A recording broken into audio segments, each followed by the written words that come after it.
It all started with what seemed like a simple act of kindness. My wife Sarah came to me one evening, her face etched with worry lines I hadn't seen before. "Mom's going through a really rough patch," she said, her voice barely above a whisper. "She needs somewhere to stay while she gets back on her feet." Without a moment's hesitation, I wrapped my arms around her and said, "Of course, family takes care of family." I genuinely believed it would be temporary, maybe a few weeks, a month at the outside. After all, how long could it really take for someone to sort out their living situation? That conversation happened over a year ago, and I'm still living the consequences of that well-intentioned decision. Linda, my mother-in-law, arrived on a Tuesday morning with 3 suitcases and a grateful smile. Those first few days were actually pleasant. She was respectful of our space, helpful around the house, and seemed genuinely appreciative of our hospitality. I remember thinking to myself, this isn't so bad. Sarah was worried about nothing. But as anyone who's ever had a house guest knows, even the most wonderful people can become overwhelming when temporary becomes indefinite. What started as polite consideration slowly began to shift into something else entirely. The first sign came about 2 weeks in. I came home from work to find my usual spot on the couch occupied by Linda, who was deep in conversation with Sarah about some drama from her book club. They barely acknowledged my presence as I stood there, still holding my briefcase, waiting for a natural break in their conversation to say hello to my own wife. That night, lying in bed, I mentioned it to Sarah. "It felt a little awkward today," I said carefully. "Maybe we could establish some kind of routine so everyone knows what to expect." Sarah rolled over and patted my arm. "She's just settling in," she said. "Give it time." So I gave it time. I gave it more time than I probably should have. By month 3, Linda had transformed from house guest to permanent resident, though no one had officially made that announcement. Her belongings had slowly migrated from the guest room to common areas throughout the house. Her favorite coffee mug had claimed a spot in our cabinet. Her preferred brand of yogurt had taken over an entire shelf in the refrigerator. I tried to be understanding, I really did. Sarah explained that her mother was still figuring things out, that the job market was tough for someone her age, that she was dealing with some health issues that made apartment hunting stressful. Every reason was valid, every excuse was understandable, and every conversation ended with me feeling guilty for even bringing up the topic. The breaking point of that month came on a Friday evening. I had been looking forward to a quiet night at home all week, just Sarah and me, ordering takeout, maybe watching a movie we'd been meaning to see. I walked through the front door, kicked off my shoes, and called out my usual greeting. "In here," came the response, but it wasn't from Sarah. It was Linda's voice coming from the living room. I found them both on the couch, surrounded by photo albums, laughing at some childhood memory of Sarah's. The coffee table was covered with old pictures, and they were deep in the kind of nostalgic conversation that can go on for hours. "How was work?" Sarah asked, barely looking up from a photo of herself in a Halloween costume from 20 years ago. "Fine," I said, hovering awkwardly in the doorway of my own living room. "I was thinking maybe we could order that Thai food you like."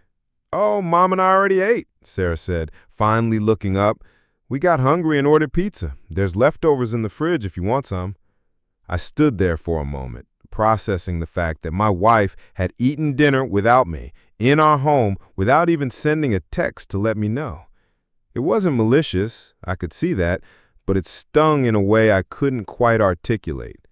That night, I found myself eating reheated pizza alone in the kitchen, while the sound of their laughter drifted in from the living room.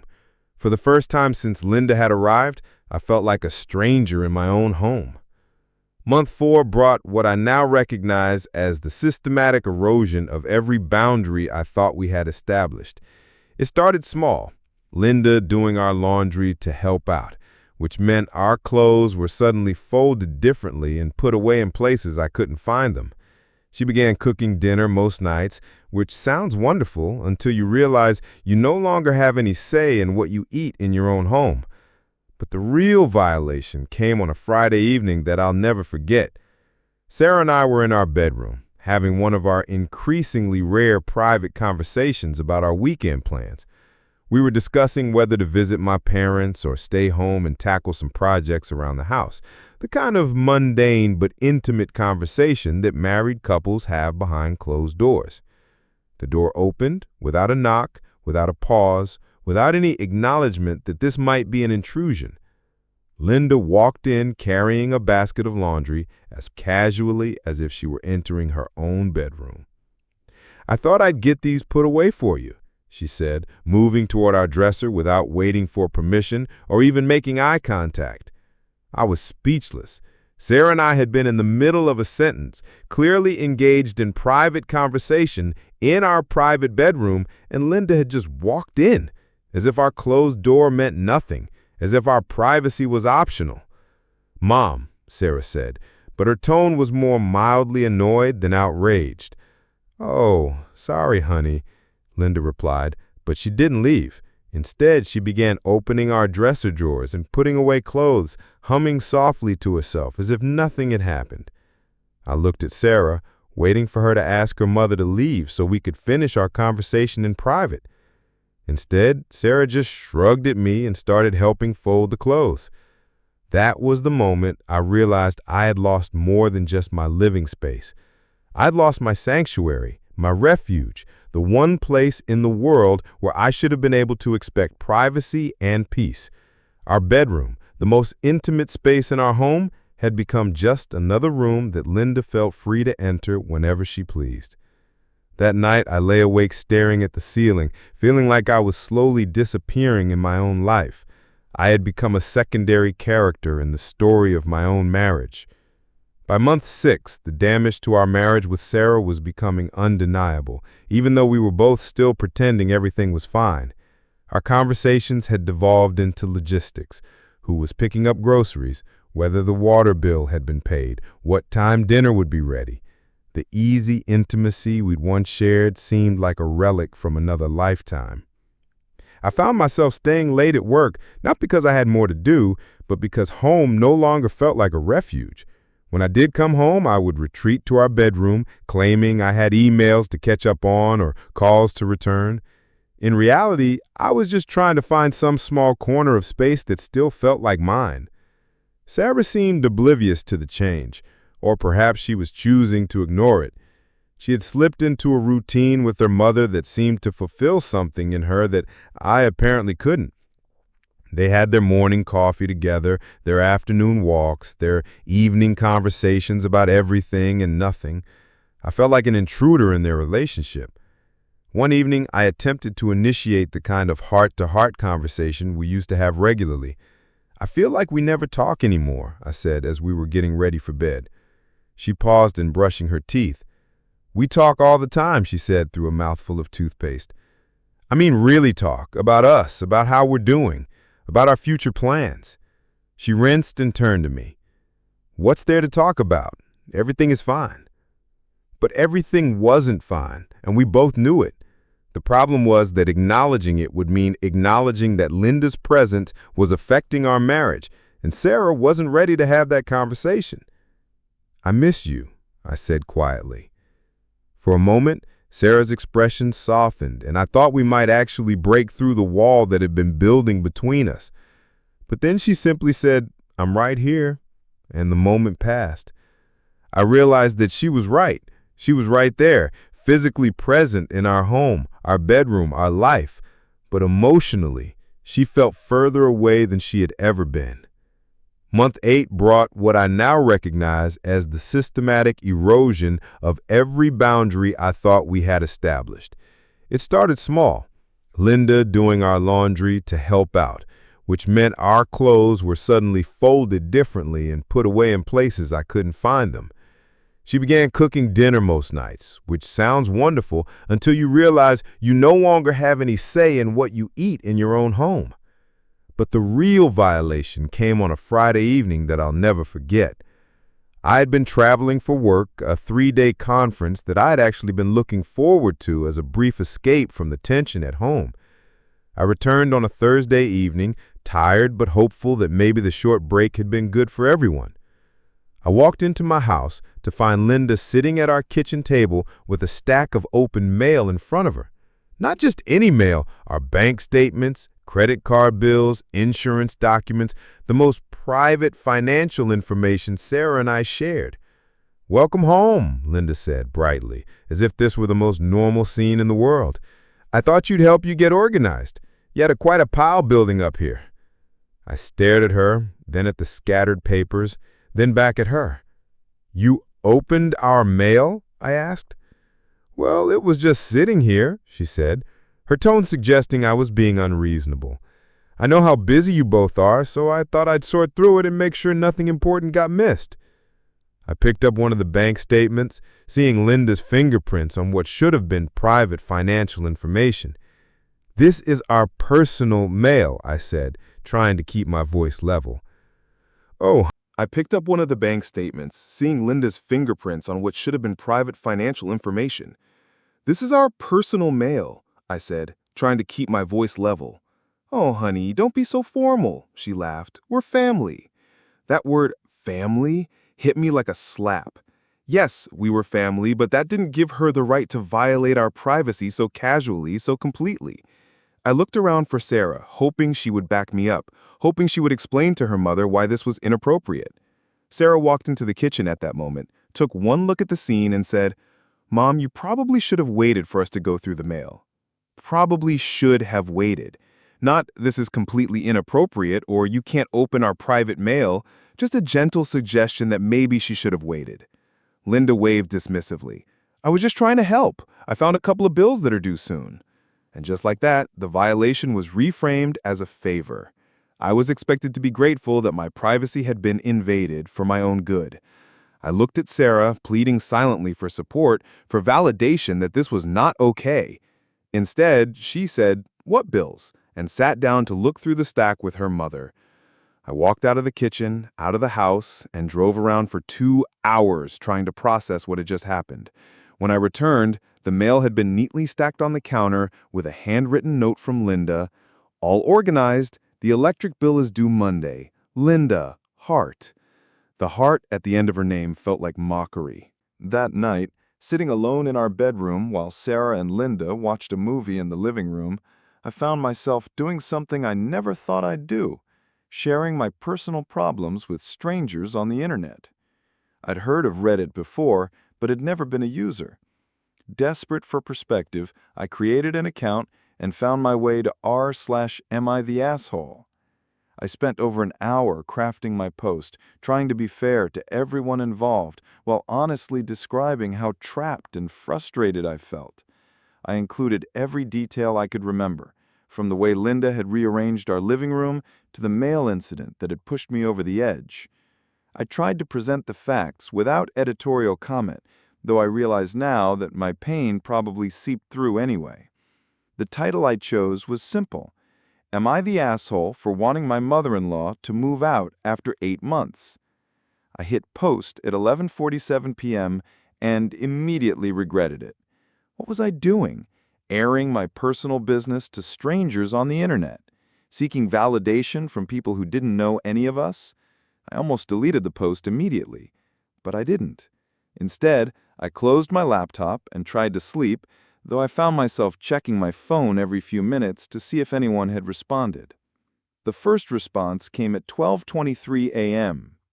"NTA, 8 months is way beyond reasonable for a temporary stay. You need to have a serious conversation with your wife."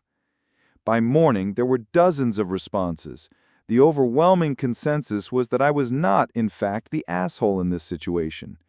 People shared their own stories of boundary-crossing in-laws, of marriages strained by extended family drama, of the importance of maintaining privacy and personal space in a relationship. But it wasn't just validation I found in those responses. There was practical advice, too. Suggestions for how to approach the conversation with Sarah, resources for couples counseling, strategies for setting boundaries without creating family drama. One comment particularly resonated with me. "You're not asking for something unreasonable. You're asking for your own home to feel like home again. That's not selfish. That's necessary for a healthy marriage." For the first time in months, I didn't feel crazy. I didn't feel like I was overreacting or being petty. I felt like my feelings were valid and my needs were legitimate. Armed with the perspective I'd gained from dozens of strangers who had taken the time to validate my experience, I knew I had to have a real conversation with Sarah. Not the careful, tiptoeing around the issue conversations we'd been having, but a direct, honest discussion about what was happening to our marriage. I asked Sarah if we could go for a walk on Saturday morning, just the two of us. It was the first time in months that I had specifically requested time alone with my wife, and something in my tone must have conveyed the seriousness of what I needed to discuss, because she agreed without asking why. We walked to a park about a mile from our house, and for the first few minutes, we didn't talk at all. I was trying to organize my thoughts, to find a way to express 8 months of accumulated frustration without sounding like I was attacking her or her mother. Finally, sitting on a bench under a large oak tree, I took a deep breath and began. "I need to tell you how I'm feeling," I said, "and I need you to really hear me, because I think our marriage is in trouble." Sarah's head snapped toward me. "What do you mean?" "I mean that I feel like a stranger in my own home. I mean that I feel like I've lost my wife to a relationship with your mother that somehow takes priority over our relationship. I mean that I'm not sure how much longer I can live like this." For a moment, Sarah looked like she was going to interrupt with the usual deflections, that I was overreacting, that her mother was just trying to help, that I was being too sensitive. But something in my expression must have stopped her. "I love your mother, but I need my home back. I need my privacy back. I need my marriage back. What was supposed to be a few weeks has turned into 8 months, and there's no end in sight.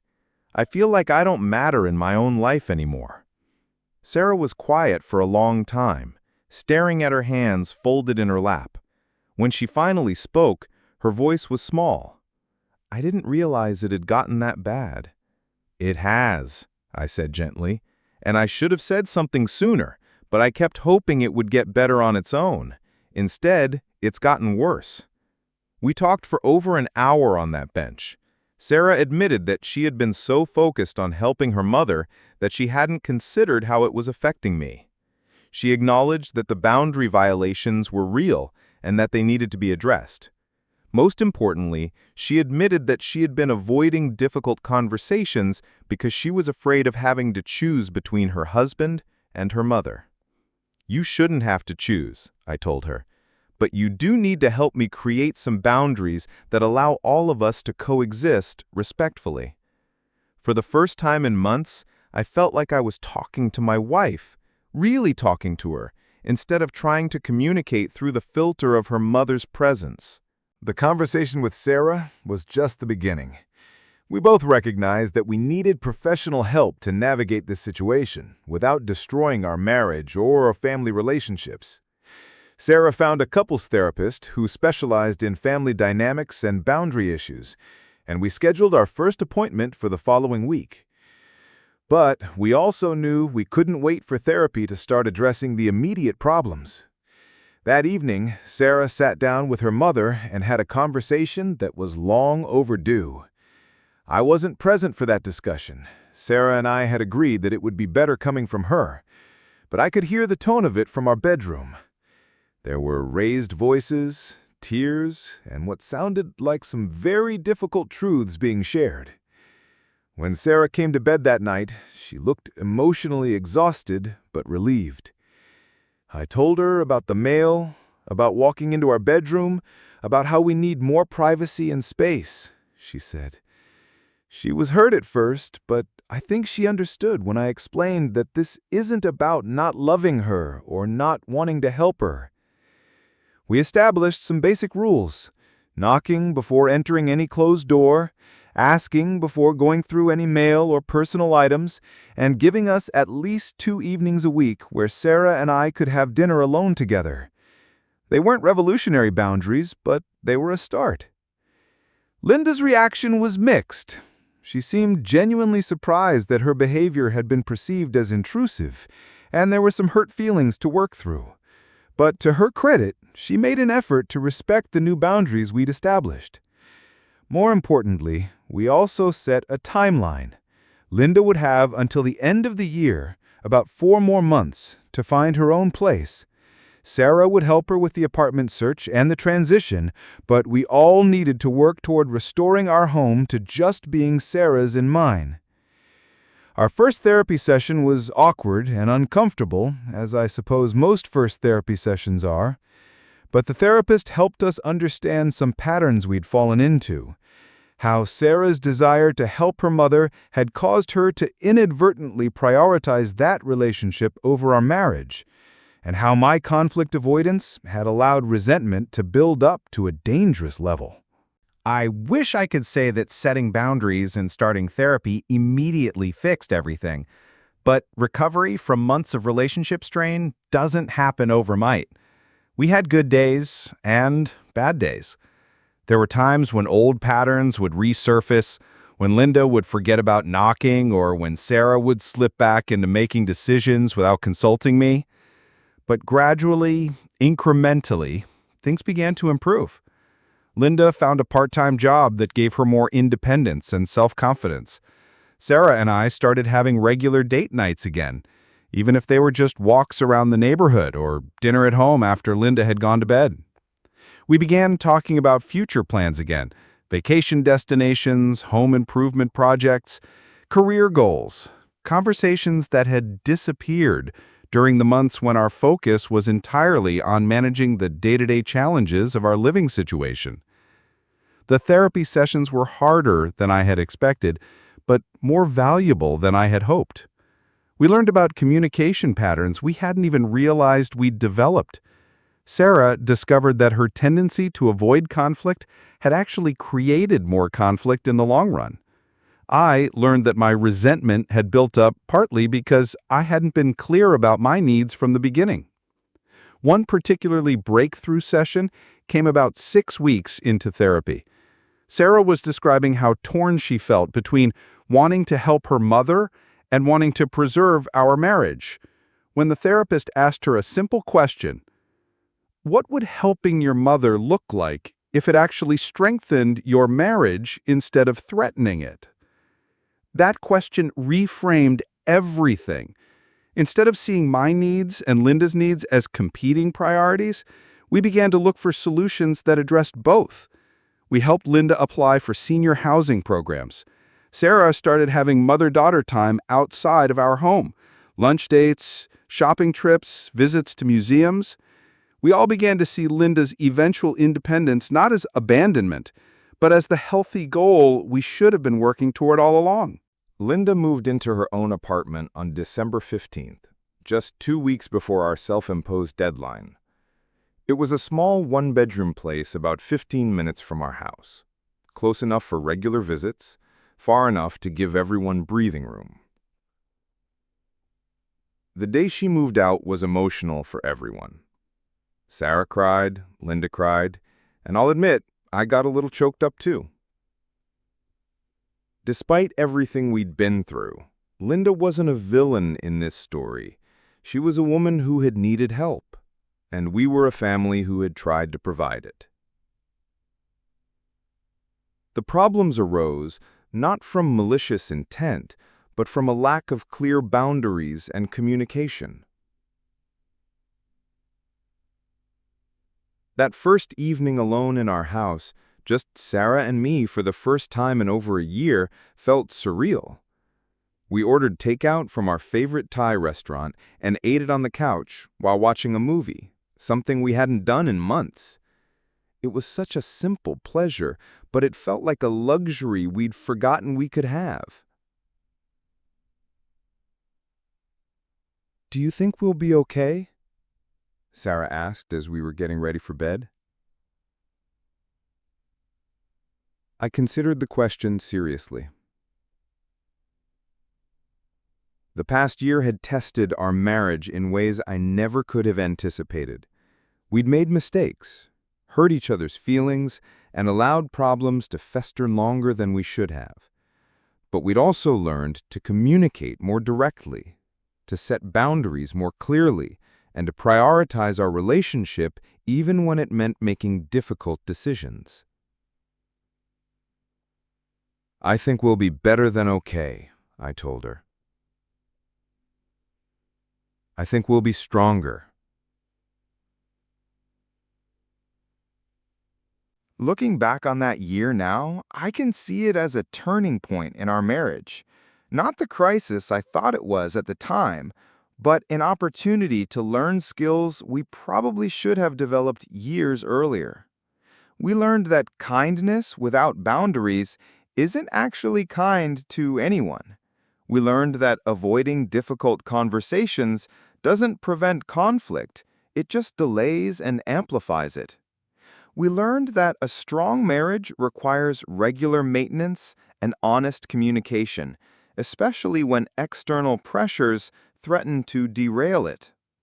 I also learned something about myself.